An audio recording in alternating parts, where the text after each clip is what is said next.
దేవుని పరిశుద్ధ నామానికి స్తోత్రాలు. ఈ రోజున యెహెజ్కేలు గ్రంథము 32వ అధ్యాయము. ఈ అధ్యాయములో 32 వచనాలు ఉన్నాయి. మొదటి వచనం, మరియు 12వ సంవత్సరము 12వ నెల మొదటి దినమున యెహోవా వాక్కు నాకు ప్రత్యక్షమై ఇలాగు సెలవిచ్చెను. రెండవ వచనం, నరపుత్రుడా, ఐగుప్తు రాజైన ఫరోను గూర్చి అంగలార్పు వచనమెత్తి అతనికి ఈ మాట ప్రకటింపుము. జనములలో కొదమ సింహము వంటి వాడవని నీవు ఎంచబడితివి.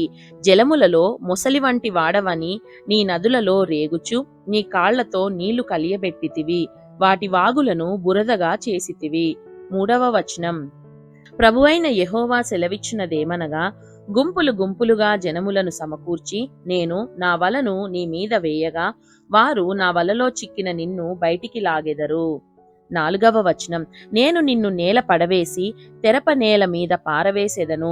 ఆకాశ పక్షులన్నీయు నీ మీద వ్రాలునట్లు చేసి నీ వలన భూజంతువులన్నిటినీ కడుపార తిననిచ్చెదను. ఐదవ వచనం, నీ మాంసమును పర్వతముల మీద వేసెదను, లోయలన్నిటినీ నీ కళేబరములతో నింపెదను.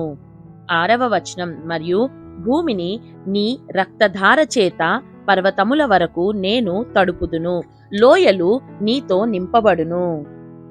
ఏడవ వచనం, నేను నిన్ను ఆర్పివేసి ఆకాశ మండలమును మరుగు చేసెదను, నక్షత్రములను చీకటి కమ్మజేసెదను, సూర్యుని మబ్బు చేత కప్పెదను, చంద్రుడు వెన్నెల కాయకపోవును.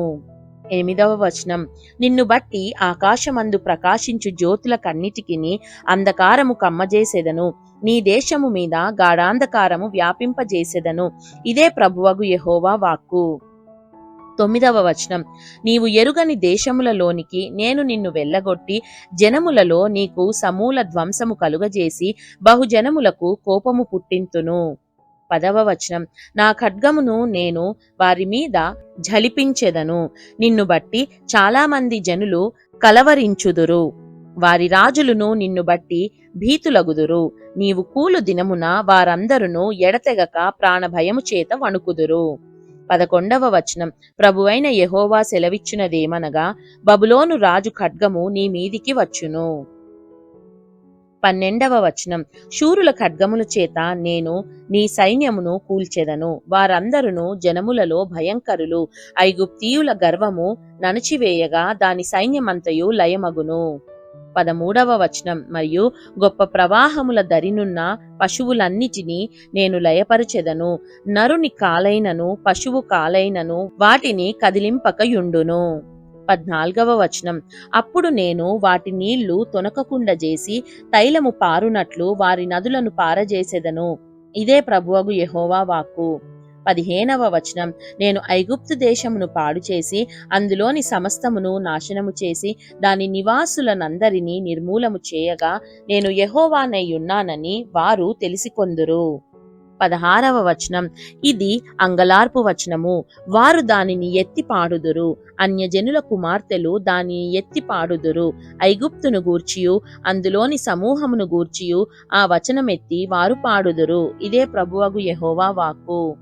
17వ వచనం, 12వ సంవత్సరము నెల 15వ దినమున యెహోవా వాక్కు నాకు ప్రత్యక్షమై ఇలాగు సెలవిచ్చెను. 18వ వచనం, నరపుత్రుడా, అల్లరి చేయు ఐగుప్తీయుల సమూహమును గూర్చి అంగలార్చుము.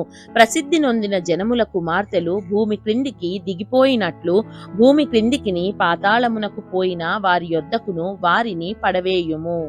19వ వచనం, సౌందర్యమందు నీవు ఎవరిని మించిన వాడవు, దిగి సున్నతి నొందని వారి యొద్ద పడియుండుము. 20వ వచనం, ఖడ్గము చేత హతమైన వారి మధ్య వారు కూలుదురు, అది కత్తిపాలగును, దానిని దాని జనులను లాగి పడవేయుడి. 21వ వచనం, వారు దిగిపోయిరే, సున్నతి నొందని వీరు ఖడ్గము చేత హతమై అక్కడ పడియుండిరే అని అందురు. పాతాళములోనున్న పరాక్రమశాలులలో బలాఢ్యులు దాని గూర్చియు దాని సహాయులను గూర్చియు అందురు.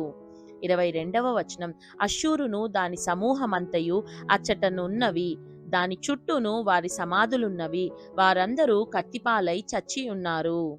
23వ వచనం, దాని సమాధులు పాతాళాగాధములో నియమింపబడినవి, దాని సమూహము దాని సమాధి చుట్టూనున్నది.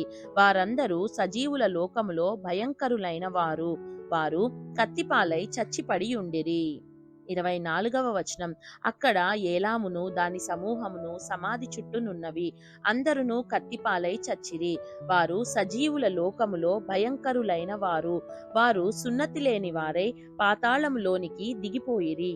గోతిలోనికి దిగిపోయిన వారితో కూడా వారు అవమానము నొందుదురు.